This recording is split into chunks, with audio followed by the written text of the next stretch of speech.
everyone. Welcome to a new episode of One Vision and our new season, Fintech Fuse. This is Theo, your host for the episode, along with my brilliant co-host, Barb McLean. Now, today, hey everyone. Hello, this is cool.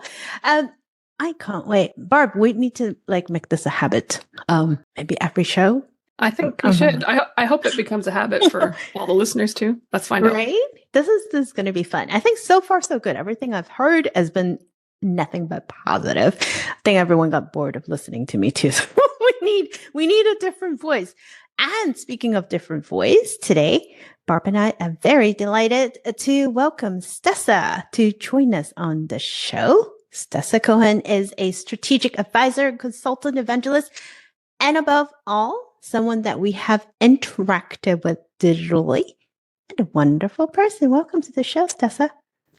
Oh, thanks. It's great to be in real-time dialogue and conversation, because we've been having asynchronous conversations for a long time. Oh my goodness. Yes. Asynchronous conversation. There is something good about async though, so that we can actually chime in our own time. But you're right. Sometimes our wires do get crossed. So I want to kick us off with, there's been something I wanted to ask you for a long time. For anyone who has been reading your newsletter, and they should, you write very extensively about the hidden tribe. Now, walk us through how you came up with that theme, and what do financial institutions need to pay attention to when it comes to the hidden tribes? Well, I wish I could take credit for having come up with the term. But it literally came to me in a coffee shop one day when I was reading a book about U.S. politics in 2019. I was waiting for my daughter to finish something at her school, and I'm reading this book, and I think I finished it. And I said to myself, this is the best book on digital banking that I've ever read. And it was about U.S. politics, and the crux of one of the arguments that the author made is Rick Wilson. I mean, it doesn't really matter where it came from, but he cited this organization that created this term around hidden tribes when they were looking at political beliefs, and that instead of just looking at people as part of Party A and Party B, if you look for hidden connections between groups, you find new groups, right, of interests. So instead of looking at Gen Z voting this way, well, there might be some things that go across Gen Z and Gen X and Party X and Y that you would have no idea about. And so I started using his framework that he had proposed in this book for digitizing politics, right? It was actually about how to digitize the approach to politics. And I looked at this framework and I went, this works for banking. And hidden tribes encourages this concept, pushes banks to think differently about who their customers are, right? I mean, one of the reasons for this is that nobody likes to be slotted. Oh, you're a boomer. You don't know anything about digital. Or you're a Gen Z and you're totally savvy. And so nobody likes to be slotted. And second, I think it really gives a false sense of security. Oh, we know our customers. And three, looking at hidden tribes helps you uncover actual real needs that are out there that you can't find in the traditional lens. I mean, there are still plenty of needs that are probably in the traditional lens that banks don't look up, but how do we look at banking differently? How do we look at our customers differently? Well, if you stop thinking of them as households that make $50,000 to $75,000 a year, and look at them as, what do people who say are joining the military have in common that other people who don't join the military might have in common? And yes, I'm referring to that new challenger bank, Roger. I mean, because that's the newest and such a great example that all the characteristics that they honed in on were really specific to this group of people who could come from anywhere, right? And it's not cut by, oh, let's low income people coming into the Army. because that's not what it's about. And found some really amazing things about financial literacy. So I think it's about how to look differently at customers and identify new products and needs that are out there. I joked on a podcast once with somebody, I think it was the CEO of this, about starting a bank for people who own dogs, which is that's a hidden tribe, because who owns dogs? It crosses all the traditional lines. And that's an interesting topic. I think when banks approach things from a demographic, like all women, or all Gen Z, like, it's too big, first of all. And so any product or service you come up with is going to be so big, it's going to be not differentiating. It's not going to really be disruptive, really. And it might just end up being, okay, we'll let them pick the color of their debit card kind of fix, right? Because it's too big.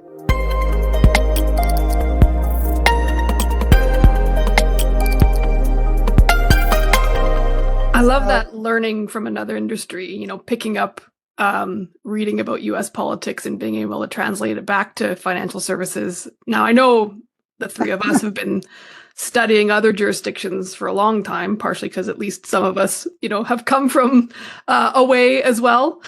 And, something that's been happening in a lot of other places in the world has been moving money faster and faster payments. And I think one of the topics du jour then in the United States has been the launch of FedNow.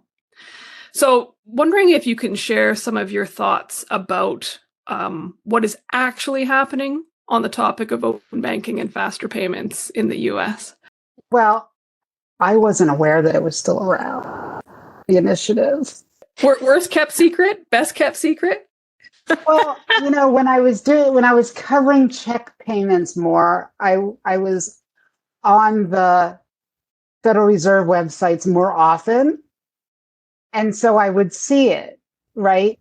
So that kept it more top of mind. And I was like, oh, FedNow. Oh, FedNow? Awesome. So we're going to get to where European banks were 20 years ago.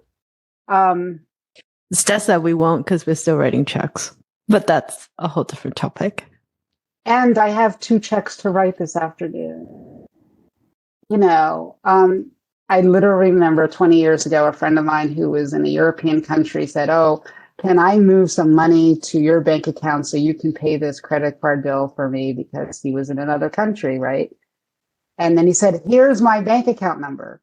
I'll figure out how to do this. And I could just hear his head on the table 20 years ago, like the hoops that we had to jump through. So I think this is a great movement towards things. Nobody doesn't work inside banking understands how payments work. And using my N of 1, like my 22-year-old son, his birthday's today, will say, how come, this payment hit my account before this payment?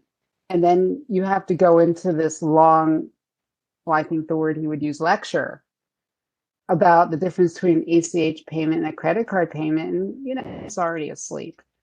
But why should anybody care? And why can't we just have fast payments? And why can't we just, here's an account number and access payments on customer basis versus the bank's basis? So it's like the example I used to give of a credit union I belonged to once, where they had a sign inside the branch that said platform and an arrow. Who knew what platform meant? The people that worked for the credit union. But they meant the tellers. That was the bank's term for a platform. So, I think, more and more you see more payments, open payments. Visa's acquisition of Pismo is really huge because it's a huge payments platform / also could be core, also can push payments out to customers' platform with Visa and Visa's network, and it becomes what you can imagine what you want to do, as opposed to ACH, which is pushed way beyond its original duties. Yay, but maybe time to use something else. And, Fed Now is like, yay, but, can the Federal Reserve keep up? It's hard.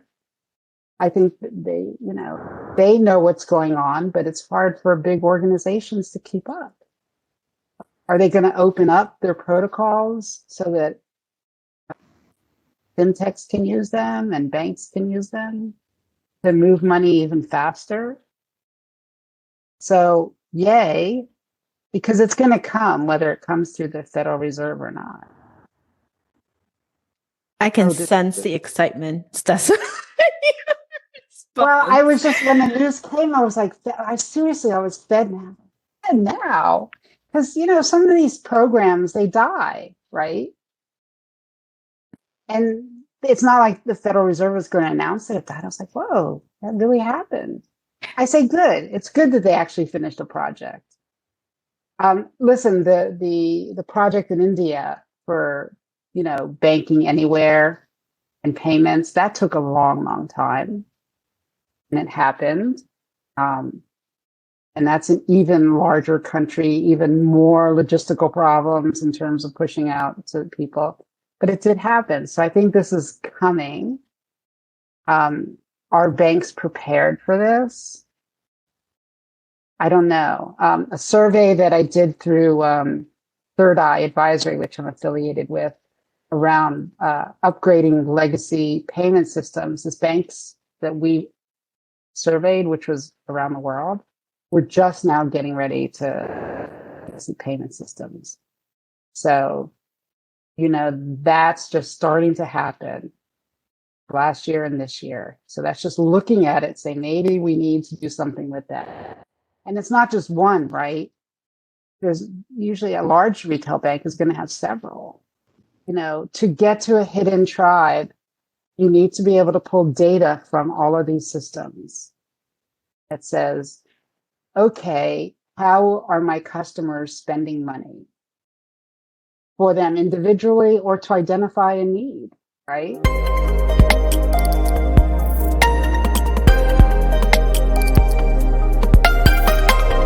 Yeah, I can't agree more. That's one of the feelings I often have. I mean, I've lived in this country for more than 30 years, but still nothing that I have here meets the needs that I have with, friends and family all over the place. And I'll give you a very simple example, which I've used quite often when I have to move money from my small business account to my personal account or vice versa. I have to write myself a check, do a photo, right, and deposit. But here's the kicker. When I signed up for Apple Savings, I'm like, you know what? Let me just try it to see if it worked. And I was able to move money from my business account to my Apple Savings account in seconds, just like that. And so I am missing something here. Why is it that I had to jump through hoops just to move money from account A to B under the same bank, even compared to the other experience? There's no reason. The only experience that I know that is made simpler that way is that when my son went off to college, I linked his account to mine because he was under 21. And moving money from my account to his is way too easy, right? But why shouldn't it be that easy for everything? Because I have the same problem. I have the same and many more problems. And again, it's the bank focus on, oh, people live this way, and instead of anticipating that people could live anyway, right? Absolutely. Absolutely. So if you live anyway, and it could change. You could go to Hong Kong for the summer, right? Which I did. And it was painful trying to get anything done over there when I need to move money here. And the kicker, my ATM card expired while I was in Hong Kong. And guess what? You know what happens, right? Your credit card, your ATM card expired. I went to the bank. I'm like, I need to withdraw money. Sorry, ma'am, your card expired. Okay, but you're the same bank. Oh no, we're different because you're in a different jurisdiction. I'm like, wait, but Yes. nope, we can't do anything. Like, Yes. I can't pay my bills. I cannot get money. I was like, okay, this is not cool. And they don't have any way of communicating with that other entity. They don't. They said we're all separate. But they, it's an any to any world. And payment systems are not set up for that. So I think for FedNow, it's going to hit that, whatever that wall is with whatever, because they designed it when, and it took so long. I mean, it's not a knock on them, but it's just the length of time to develop. Things have changed. The ball has changed.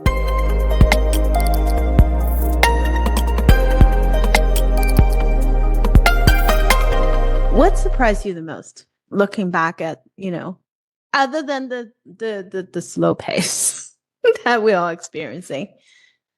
Well, I think the endurance of some legacy core systems. Mic drop moment. Because you can do so much on the, I hate to say front end because I don't think there's a front end anymore, but there's only so much you can do in how you push out things to people and bots or whatever. And then you have to hit this core system. You want to do something new, right? And you hit a wall. And I think we're hitting that moment. You're starting to see new players. Again, Pismo is one. I'm not a shill for them, but there's several that do some of this core stuff differently than traditional core vendors. And one of the things that's going to drive it is non-banks, non-financial institutions wanting that core capability. But when they talk to a legacy core vendor, they're going to go, what? No. We need something modern. Because we have a more up-to-date infrastructure. And the FinServ vendors have been really lucky that the banks are kind of still mostly in their bank bubble. Now there's lots of outliers, but I think that's one of the surprises, the endurance of the core systems. Some wonderful former colleagues at Gartner who cover all that in detail, but no, you just see that and I'm going, whoa, and some of the survey data that I've gotten back last year is like, we're still upgrading and evaluating. I think this also drives having to reevaluate the digital banking platforms. In that, how can we pull more core capabilities into that platform because we can't do them in our core? You see, SoFi's Technisys, I guess now it's called Galileo. That's what that does. And again, others that on the plus side, you're going to see more of the blurring. So the core vendors and even the digital banking vendors that can't blur stuff together and help get rid of those boundaries between front and back, I think they're going to be challenged. So I kind of lost track of what the question was, what surprises me. So that's one of the things. I guess the other thing that surprises me is I thought we would see more real innovation with challenger banks, at first. So I was really hopeful and excited about that. But it didn't, some of them were just content to do same old thing, but faster, which I guess moved the needle for a lot of legacy banks, more traditional banks. The other disappointing thing is things that get funded, fintechs that get funded. I There's think so much of the me too. Oh, you're doing that, I'll do that too, as opposed to looking for the really transformative capabilities, and also things like funding startups headed by women.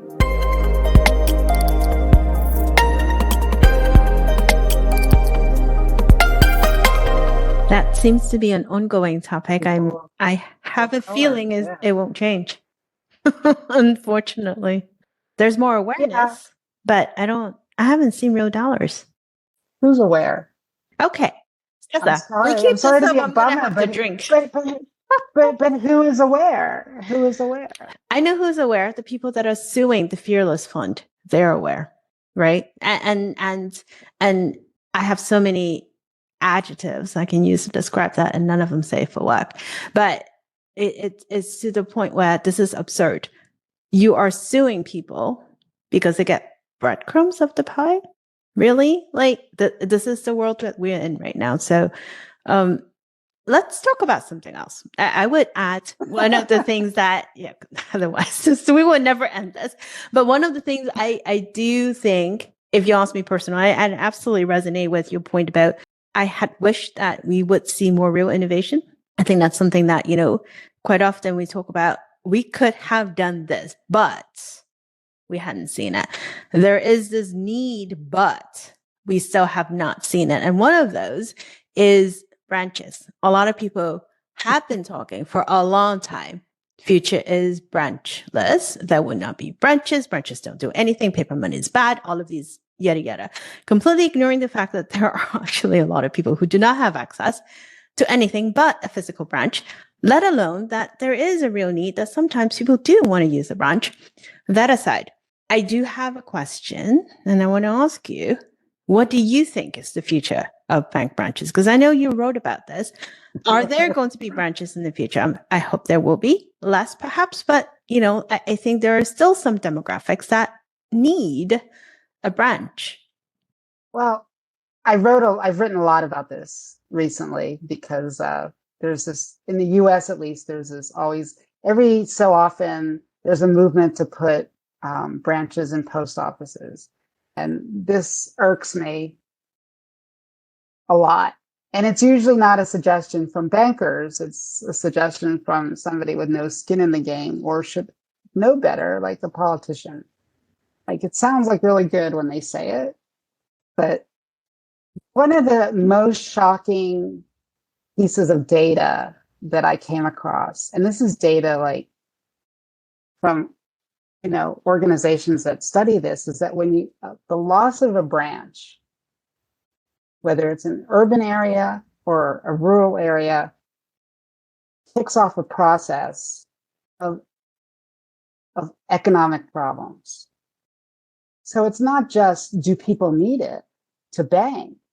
It's then triggers lack of confidence economically in a certain neighborhood. And then land and housing prices go down.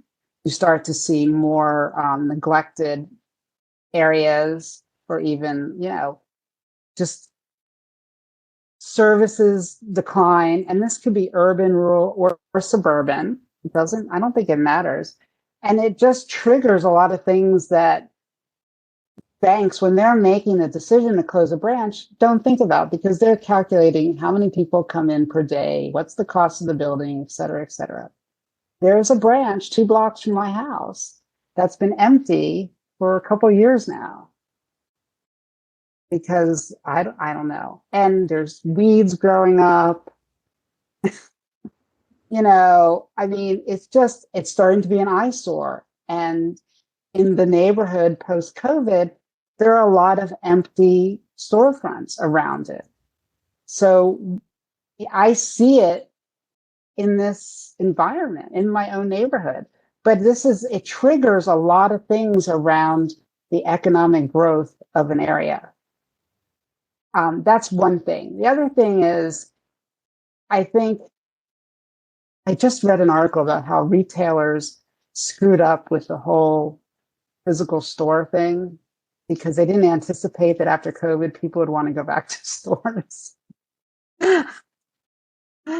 And I wrote about this before the COVID was over, that people would want to go back to stores because it's interaction, face-to-face interaction, and it's nice. And I think people want interaction, and you may not go to the branch to do a transaction, but if you have a dispute, wouldn't it be faster to go to a branch and get it resolved in one go, rather than, again, my N equals one, my own personal experience of trying to resolve a fraud alert with one of the banks I use that took like 4 phone calls.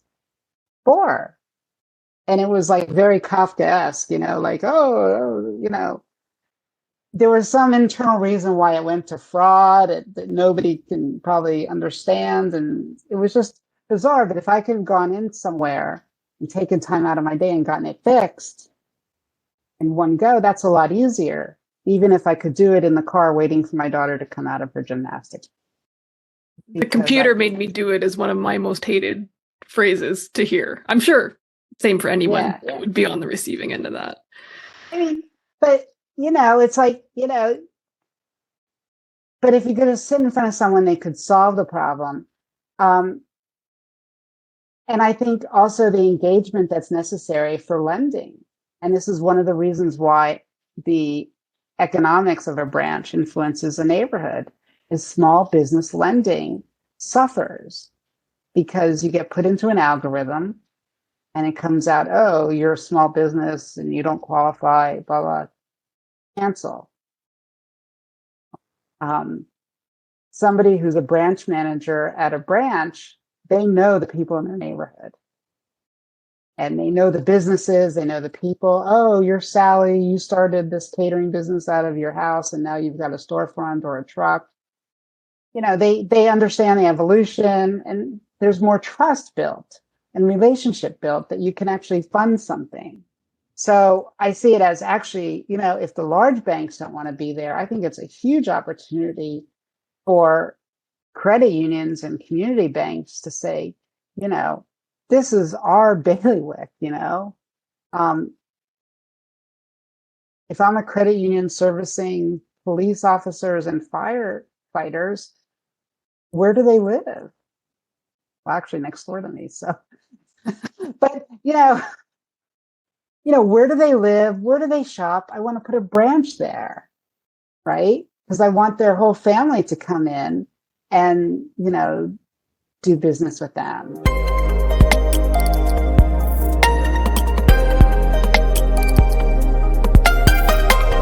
You were mentioning earlier the specific language of banking that seemingly only bankers know. And was wondering maybe if you can think about what you've seen and heard over the number of years you've been working in this industry. And if you had to choose one, is there a specific industry buzzword that you could kill off if you could?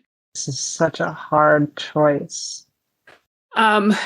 It's been very interesting over the last number of months working for an American institution directly for the first time in my career. I thought I knew all the acronyms. I've been doing this a long time. And man, do we love an acronym in fintech. But it was really educational to have to relearn a bunch of new ones simply because I'm now working in a new jurisdiction. So I'm just going to lump all of the American regulatory acronyms into one pot because that's been educational for me. Well, I think anytime a banker says to a customer words like wire transfer, ACH. What's a cashier's check versus a regular check? Can anyone explain that one? Yeah, even I get confused about that because there's like two, you can get a certified check or a cashier's check, and they're really actually the same thing. And I went and had to ask for one, and the teller was like, oh, they're cashier's checks. And I'm so confused. I want a check that means that the money is already there and you don't have to wait for it to go around, the Federal Reserve System. That's terrible. Or you just want to move money from A to B. You want to get something done. Yeah. That X, that's all I care about. Yeah, I think PFM has really run its course. As somebody who's covered it and looked at it from time immemorial. I think it's a lot of different things now. And so it's one of those words that means everything and nothing. Because if you say that to somebody, they look at you, a normal person, they look at you. And then it's not even there. Like, my son has been using a credit card to manage his finances. And I said, well, can you like categorize your expenses? And he looks at me. And I was just like, 2023, and this is where we are. I use an Excel spreadsheet. No, my son's not going to do that. I had to for my account. Yeah, but he's not going to do that. So here's an opportunity. Nobody, I'm sure, in the bank thought of a kid using their credit card to monitor their expenses. But he's doing that in a very specific and mindful way, right? So that he can also make one payment, which actually a lot of people do. And there's no ways for him to actually manage. So PFM, it's kind of like, doesn't mean anything. If it's there, we haven't been able to find it. So that would also be really bad, right? I think digital is running its course, and digital transformation. I myself am tired of writing that phrase, digital banking. What does that mean anymore? I think I'll vote for fintech, because what does that mean, right? It's like, is PayPal fintech? Is Chime a fintech? Like, what is a fintech? I think as an industry, we seem to be having a little bit of a identity crisis, because at the end of the day, I mean, all of them use tech. So is that a size difference? Where's the cutoff? Or is it like an age difference? What is the cutoff? I don't know. We had these discussions when I was at Gartner, like, seriously, what is a fintech? And I was really strict in my definition, because I was like, well, you got to know what you're talking about. You got to box it in, because otherwise it means everything and then it's nothing. So I've become less dogmatic about it, but I don't think it means anything. It still kind of means a startup to me. But is PayPal a startup? It was once. Not anymore. They're huge, right? So, and that was, I remember the first time I talked to Stephanie, who can't be here with us, but that was one of the first things that we talked about, is how does she define a fintech? And she was very strict about it too. So yeah. I mean, Fiserv was calling itself a fintech, and are they a fintech?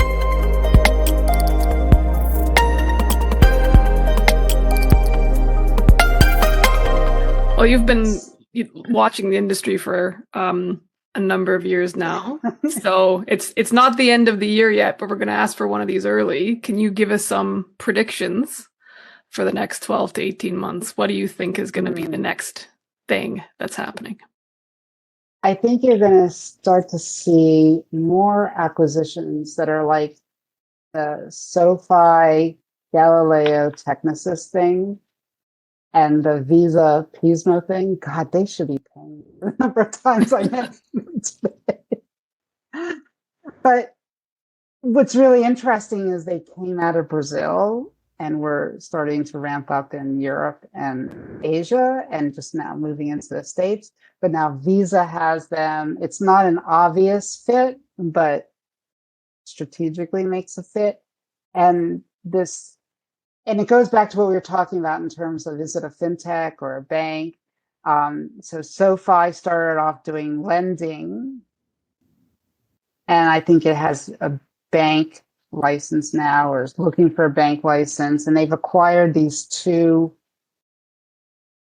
fintech / vendors. So these companies sell to their competitors. And I say that with a question mark, because yeah, that makes sense.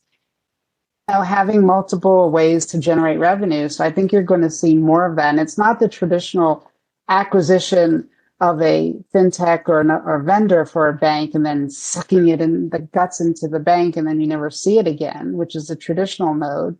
But it's creating something new. So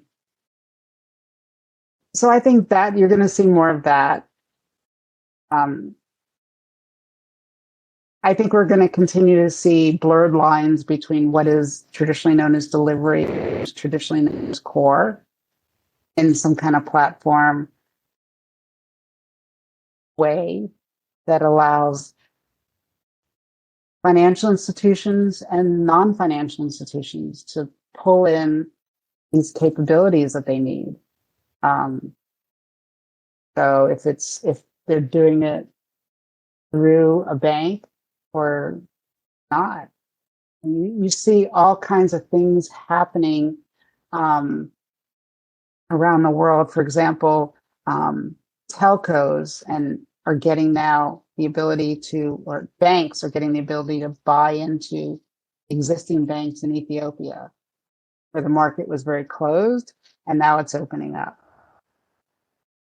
And we're talking about banks with tens of millions, huge banks, tens of millions of customers.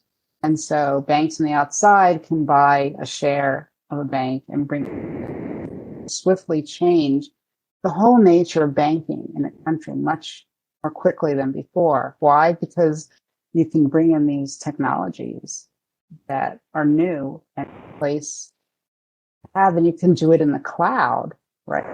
So you don't need to have people on the ground necessarily right away. You can bring them in, but you can do it in the cloud. So I think you're going to see more of that. From the bank side, I think you're going to see more banks move into the platform or whatever the next stage of digital banking platforms are, using that old terminology.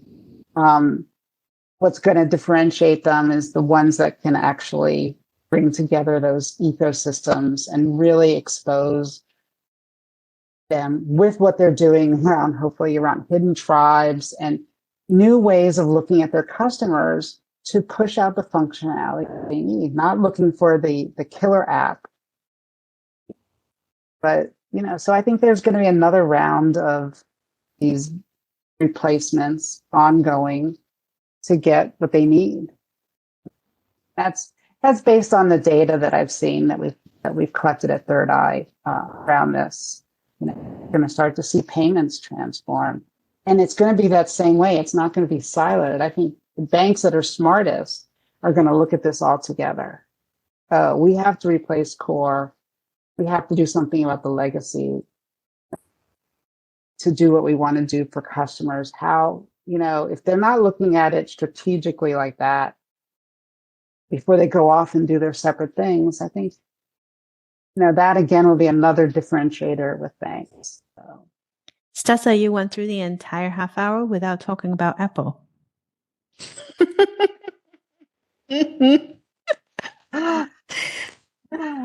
Barb, what do you think? Because we're all Mac fans to an extent. There's a high likelihood I'm finding my way to an Apple store next week. Let's just put it that way. I will tell you, I used to be a big PC laptop fan, and my last laptop died on its 2-year anniversary, so I just went to a Mac. I'm still resisting moving off of my Android. I think, it could be the similar things that you see happening. Well, personally, back up. I feel like I'm old enough to remember when Microsoft was going to become a bank. And that never happened. Right? And so you're going to see a lot of things that they want to do, but does Apple or Amazon actually have to become a bank to do what they're doing? No. And why would they? Just brings more scrutiny into them, and it makes them make one choice. Do they really care which bank they use to process stuff? Isn't that really what open banking would be about?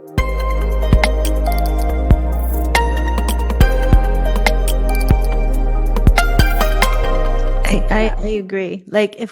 if as consumers, right, putting on the consumer lens, looking at what they've been able to do without becoming an actual bank, your question is completely valid, right? They don't need all of that hoopla and going through the regulations to do what they need to do. What's been fascinating is the very pragmatic approach, step by step. They aren't always the first to the market, right? They didn't need to be. But when they do come to market, is this experience is kind of like, oh, wow. Yeah, that makes sense. Like, look at, the whole concept of set it aside and forget about it and have things just work in the background. Acorns, right? I loved acorns. And I love how it was able to just do a little thing in the background. And I've been able to do the same thing with my Apple savings. Like the other day, I looked at the statement. I'm like, wow, okay, this is cool. This is nice. Barb, this is where we're gonna go dinner next time.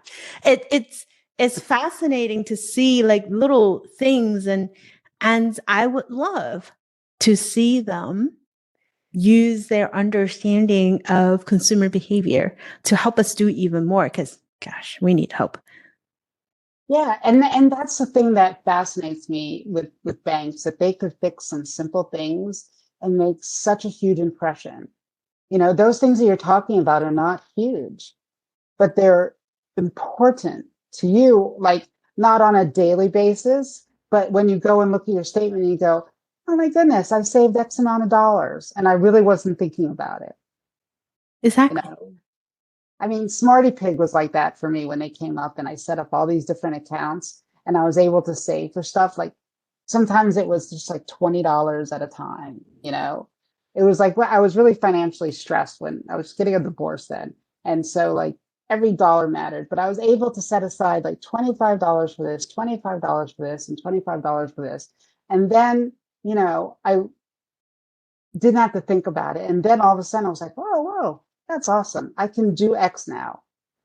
Like literally get something in my house fixed.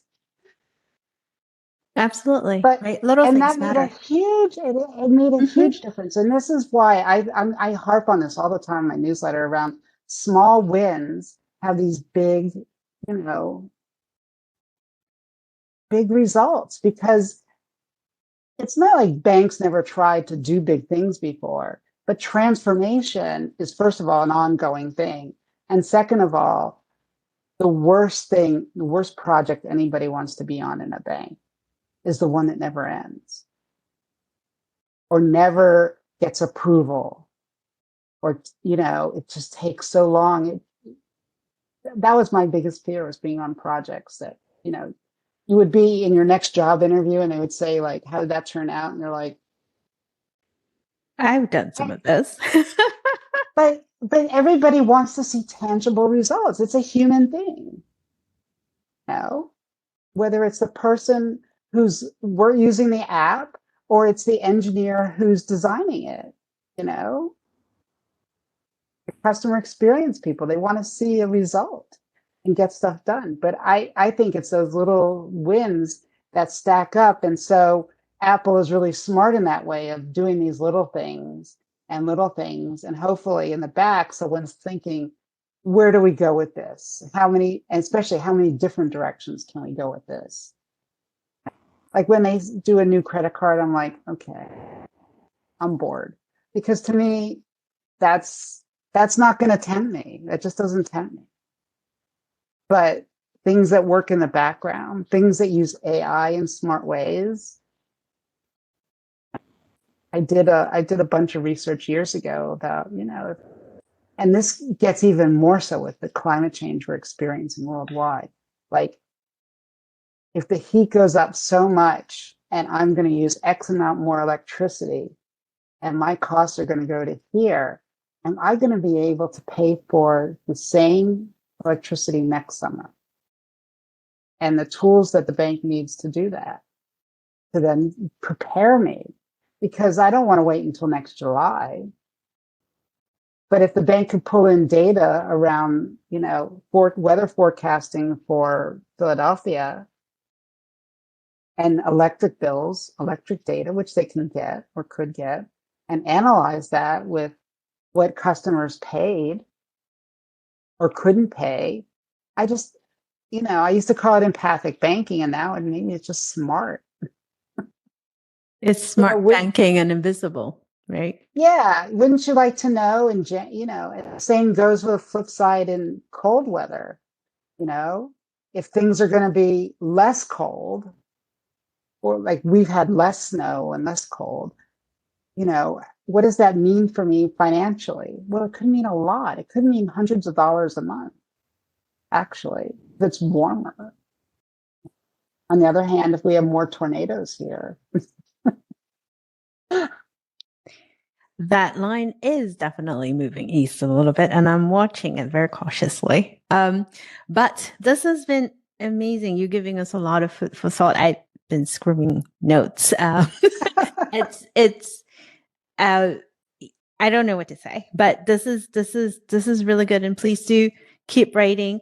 If our listeners want to reach out to you and look for your Substack newsletter, where did they find it, Stessa? pivotassets.substack.com. LinkedIn, Stessa Cohen, LinkedIn. Yeah, those would be the two places. Used to be on Twitter.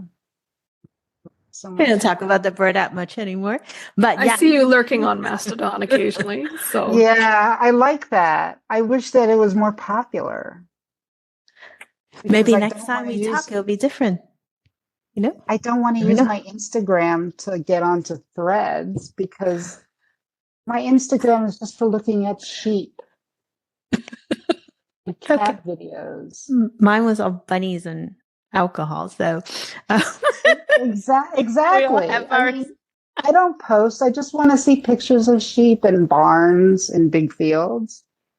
We did say bring yourself to work, right? Bring your authenticity. So this is part of it. This is the human side of us. Voila. But thank you so much, Stessa, for joining Barb and myself today. It's been a real pleasure. pivotassets.substack.com. Please do find Stessa there or on LinkedIn. And for the rest of our listeners, thank you so much for joining us for another episode of Fintech Fuse. We will talk to you all next week.